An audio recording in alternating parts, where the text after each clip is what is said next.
सांगोला तालुक्यातील महिम इथं कासाळ ओढ्याच्या पात्रात पडून 2 शालेय विद्यार्थ्यांचा बुडून मृत्यू झालाय। धुण्यासाठी महिला नातेवाईकांसमवेत दोघंही ओढ्यावर गेले होते। ही घटना शनिवार दिनांक 20 रोजी दुपारी 3 वाजेच्या सुमारास घडली। दसऱ्याच्या पार्श्वभूमीवर सध्या सर्वत्र घरगुती साफसफाईची मोहीम जोरात सुरू आहे। अनेक जण अंथरूण पांघरून धुण्यासाठी ओढ्यांचा आधार घेत आहेत। घरगुती कपडे धुण्यासाठी महिम येथील गौरवे कुटुंबातील महिला कासाळ ओढ्यावर आल्या होत्या। त्यावेळी त्यांचा भाचा असलेला श्रीधर किरण ऐवळे ओढ्यात पडला। त्याला वाचवण्यासाठी जवळच उभा असलेला सोमनाथ विठ्ठल ऐवळे या 9वीतील विद्यार्थ्यानंही पोहायला येत असल्यानं पाण्यात उडी घेतली। मात्र घाबरलेल्या श्रीधरनं सोमनाथला मिठी मारल्याचं प्रत्यक्षदर्शींनी सांगितलंय। हे दोघे विद्यार्थी जिथं बुडाले तिथं सुमारे 15 फूट खोल पाणी होतं।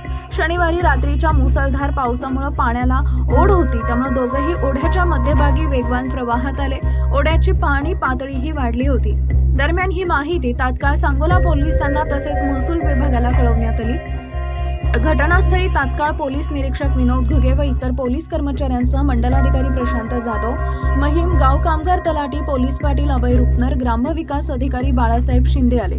महिलांनी आरडाओरडा केल्यामुळे गावकरी धावत आले। काही तरुणांनी पाण्यात उडी मारून शोध घेण्याचा खूप प्रयत्न केला, मात्र त्यास यश आलं नाही।